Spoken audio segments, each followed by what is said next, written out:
Good morning. All right, guys, check it out. This week, what we're going to do is we're going to still focus on the mannequin drawings. However, we're going to look specifically on bodies in motion number 6. And if you find some poses that you think you could use from other ones, then you can use those as well. But we're going to still build them up the same way. And I want you to choose 2 this week. And you're going to put them into a dynamic combination. So as you can see here, when I saw these 2 poses, I put them together and I kind of thought that they were having the essence of kind of a martial arts fight. Like one person is kind of like flipping over, kicking the other one, something like that, right? So you're going to put 2 together in a way that's dynamic, so it looks like there's something going on between the 2 different mannequin poses. So here, I want to start out just by pointing out one thing. On Bodies in Motion 6, you're going to start noticing that the poses have arrows on them. Now the arrows are capturing the essence of the pose. So to capture the essence of the pose, you're basically just getting a quick kind of arrow in the direction that the body kind of flows. And then that is what you use to build up all of the other parts of the body. So here you can see I'm adding in the upper leg. I'm kind of just doing the same ones that you saw in my example just now. So I'm still using the same form, using cylinders, spheres for the different parts of the body. So we're going to use that same technique, same approach. But what this does when you start with the arrows, it really sets you up for the structure of the body and lets you kind of see the general flow, what's going on. So you want to try to capture that essence of the body with that arrow and then build up off of that. Okay, so this is the process. Looking at every part. A lot of you guys have already done this. A lot of you guys did this last week with your practice ones. So this is just we're gonna do a lot of practice with the body because we want to be good at it. We want to get some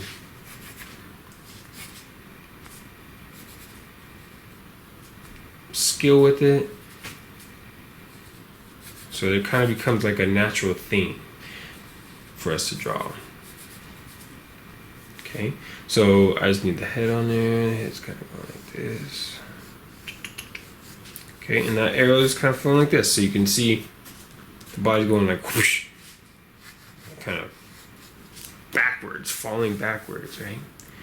Okay, so that's kind of what we want to do. We want to build that arrow and then build the body off of it. So you can see that similar here. All right. Next, what we're going to be doing is we're going to take one of our colors or 2 of our colors, whatever colors you want to work with that we practice with our homemade paint, with our watercolors, or whatever we created using those different things. You don't have to go all out and do a whole bunch. If you want to just do 1 or 2 for this, that's totally fine. So in my case, I'm going with coffee. So what I'm going to do is I'm going to shade these or paint these, thinking about them as basic forms. So I'm going to build up volume, giving a shadow to one side, right, letting it get lighter as I move to the other side. You might want to make a couple values of your paint, so you might want to use more or less water to achieve that.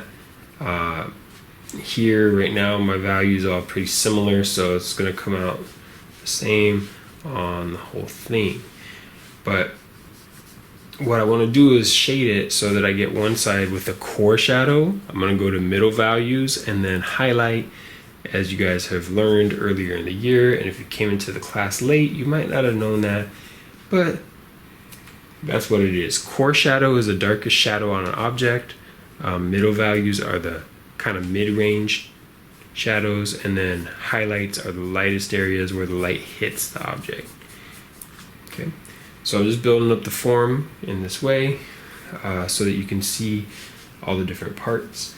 And then what I want to do next, once they're all dry, is we're going to go back and we're going to make this be a mixed media piece. Right now we're already working with whatever our homemade color is, and whatever we used to draw it with, pencil, pen. But we're gonna go back in with pen. So for that, you guys can use any pen that you guys have around the house. If you absolutely do not have a pen, then go ahead and use a pencil, that's fine.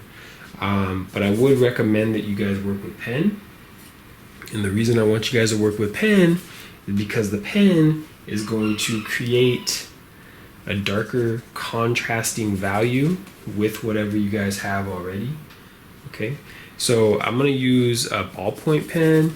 That's what I had here, just sitting around. So I'm gonna use that. Feel free to use whatever pen you want. If you don't have a pen, like I said, you can use pencil, or if you want to still have that bold quality, you could use a marker if you guys have a marker laying around. But remember that if you're using a marker, especially, you want your color, your paint to be 100% dry. Don't try to go in here right after you paint it. And remember, you guys have time for this. This is due on Friday, so it's not like you need to rush through it right now today. But we'll take our time to get there, and then we'll get to that. Okay, so I'm gonna go ahead and work on this one. Okay, so we're gonna go ahead and review the different techniques that you can use with the pen on top of your mannequin drawing in conjunction with your mannequin drawing to give it more contrast and help build up the form. So for those of you who weren't here, this is going to help out. Now, one of my favorite is a crosshatch. I also really love the scribble, but I'm going to go ahead and show them all to you. So hatching is the first one. Hatching is just like this. Hatching is just like this. Hatching is a bunch of lines going in one direction, and you can use these in conjunction with each other. Totally fine for you to use them together, but that's hatching. Okay, hatching. There we go. Okay, next up is going to be cross-hatching. Now, cross-hatching is similar to hatching. The only difference is that you go back and make lines that cross your first lines. So it's like this, and then you come back in with lines going across.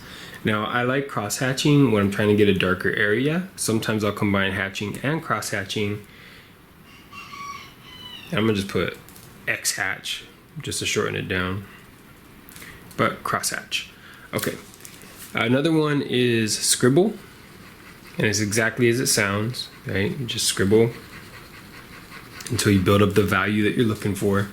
You can notice in here there's darker values in the middle, lighter values on the outside. You can carefully control your scribbles to make it so that you get a gradation from dark to medium to light, right? Just by applying different pressure to the different zones. That's the cool thing about ballpoint pens. It doesn't necessarily work with markers. With markers, you just gotta rely on your spacing of your lines. But with this, you can fade it out in a sense and get a lighter value and create that transition.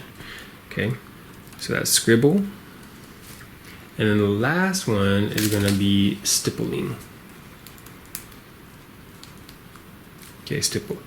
This is everybody's favorite, right? This is just making a series of dots. Now, this is not necessarily the best thing to do with a ballpoint pen. Okay, the ballpoint pen kind of slides and you can see it kind of made lines as opposed to dots. But if you're using a pen with a felt tip, a marker, this works really well. Or if you have like a gel pen where the ink kind of comes off a lot easier than with a ballpoint, this technique works really well. So you can use any or all of those to go ahead and do your shading. Okay, so here's my figures, pretty dry to the touch. At this point, I waited a while. Here's my ballpoint pen, right? So when I'm talking about a ballpoint pen, all it means is that there's a little ball in the tip, and that's where the ink comes out, and it rolls and pulls the ink from inside of a cylinder that's in here filled up with ink, and the ball just rolls and it pulls that ink out until it gets empty. Okay, so what I'm gonna do is I'm gonna come in. I don't wanna completely outline everything, but I'm gonna just go ahead and make lines on my dark side for now, just so I can get more of that contrast built up. And like I said, I'm gonna use a kind of a mixture of whatever I'm inspired to do, using those techniques. So you can see that I'm layering it up, just using hatching right now, but I'm gonna come back in with some cross hatching just to help build up that value. Okay, and I'm gonna do that over my whole figure.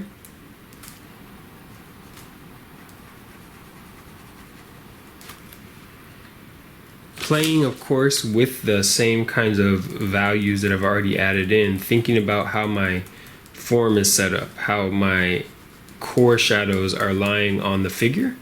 And with the core shadows lying on the figure, I want to try to emphasize those shadows and make them even stronger. Okay, so we're going to do that over the whole thing, and we'll be back. Okay, so far I've only done the shading on this one figure, but I'm gonna go ahead and get the other one done before the end of this thing. So building up the process, just like we practiced before in the past, earlier in the year, we worked with these techniques of hatching, cross-hatching, scribbling, stippling. Here I use mostly hatching and cross-hatching. So I'm gonna finish up the other one using the same techniques, and when I'm done, I'll let you guys see. I don't want to keep you guys watching it too long, so I'm trying to condense it and shorten down this video so that you won't have to just sit there and watch me shade forever. Okay guys, so I've been having some technical difficulties with my camera this morning. The battery keeps dying, and so I've had to move to the closest outlet so that I can get it plugged in so I can show you guys. So this is essentially done. I still go back in probably and touch up some of the shading on the right hand figure, but this is what I want you guys to do for this week. I hope you guys have a fun time with it, and please turn this in on Friday before 2:30 p.m. Have a great week, guys. Please answer the attendance questions and do your quick draws on the days you have class. We'll see you soon. Bye.